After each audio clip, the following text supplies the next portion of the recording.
So I am currently in Chicago. I'm here to teach a class with myself and Motive Crew, which is actually the first time I've ever done something like that, where it's a class I'm leading, but also it's like a crew-based thing. I think one of the positives about doing the show is it's not about receiving opportunities singularly, but now my crew and I get to experience things together.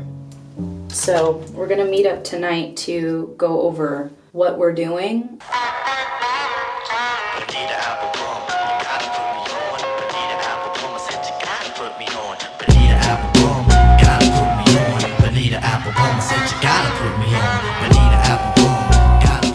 I think something that's hard is dance is so heavily tied to how we see ourselves, even though part of the journey of dance is figuring out how to not take personally what feels so personal. So as a leader, what's been the most challenging for me is just making sure I'm doing it right. I want to lead in a way that makes people feel nurtured and feel inspired, not like degraded or unheard, you know? It can be really challenging. It can be really challenging, especially when it's like so many people. To a degree, I do feel under a microscope in the dance community, and I know that the things people have to say about me matter when they, you know, navigate the community and stuff like that. So I try my best to be myself, but also I'm always on high alert of how everything I do and everything I say has impact.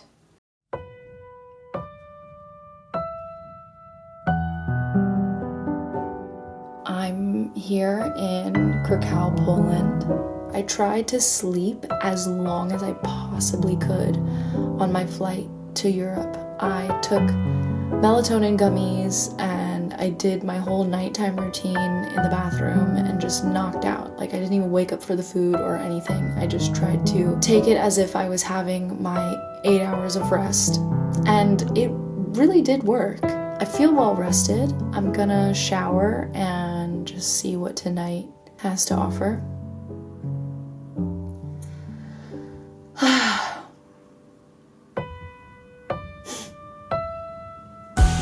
I just finished my class at Fair Play. I actually had 2 back-to-back classes, and this is my second time coming back to Fair Play in general. I had so much fun, like always. I was so grateful for the energy that everybody gave me. It was a packed house, everybody was locked in, we were all on the same wavelength, and I couldn't have asked for better energy, better vibes, better people, better community. Fair Play, let's go, we here, what you know.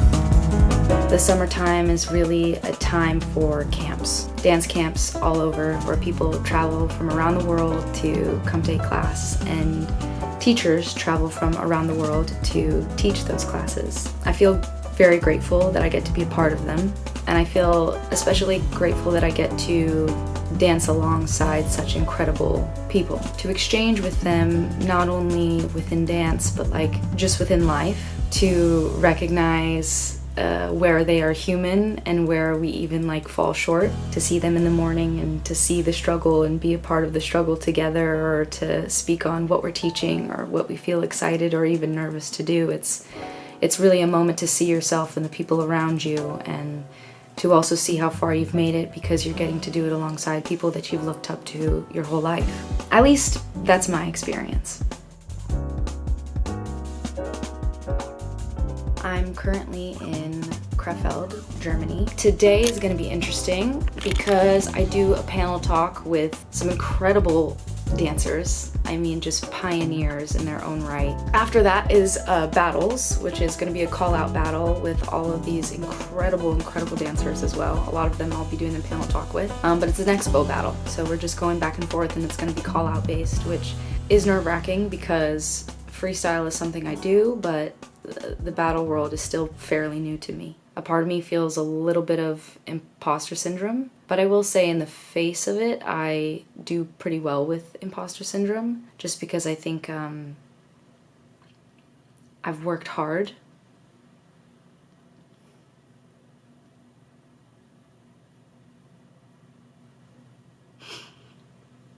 I didn't expect to get emotional. I feel that I've worked really hard to be where I am and to do things with a level of integrity and excellence and authenticity, and with that comes so much like mental strain, honestly. Like, working at getting better is a very vulnerable thing in any field you lend yourself to. It just requires getting up and trying again so much, and I feel like I'm still doing that. There's a lot of times where I'm not proud of myself because we can always be our toughest critics. But it's nice to look at the things I've done and what I've stood for and just be proud of it, because that's just hard to do as an individual in general. So I've worked hard to be here, and I deserve to be here amongst greats, and it's not to take away from the fact that I have so much to learn from them, but I deserve it. I gotta go to sleep. You know old people need to be in the bed by 9 o'clock. Come on, let's dance, dance, dance, dance, dance, dance, dance, dance, dance.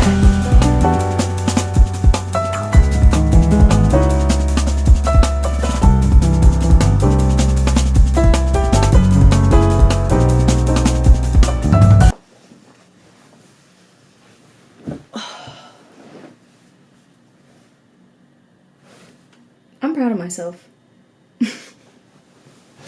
I'm proud of myself. God, today my hands were sweating. I was so nervous. I was so nervous today. The people that I was amongst, the awareness that they have, the understanding, the experience, you know, I'm new.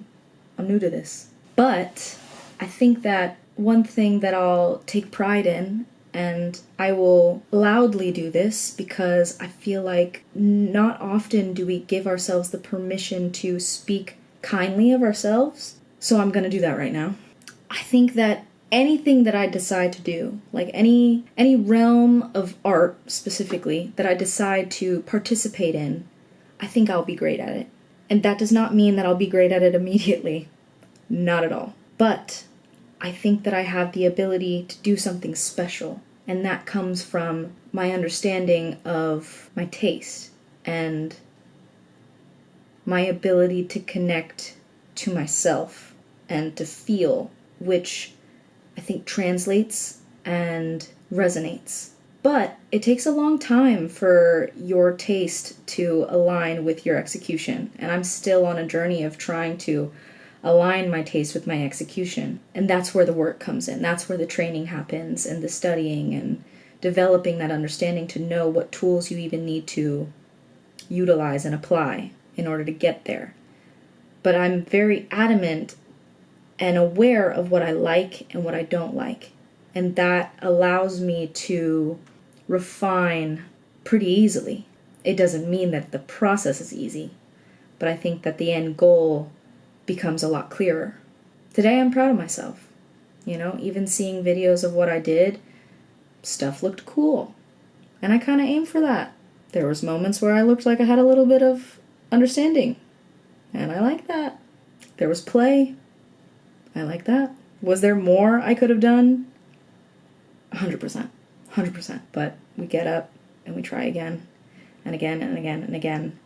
And that's how you build self-esteem, you know? Yeah, I feel proud of myself today. Go me. I'm the shit. I can do anything.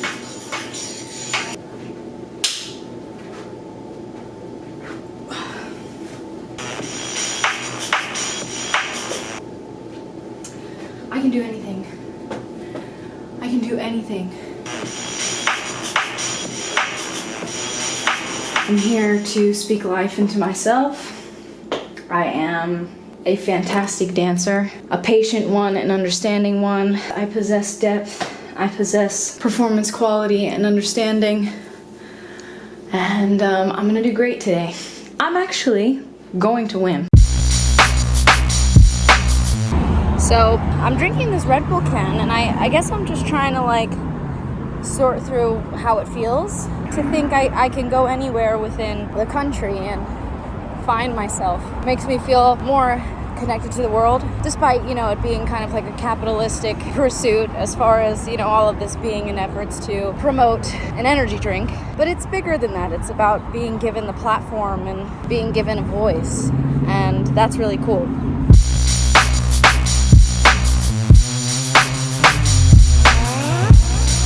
Murder music, yeah.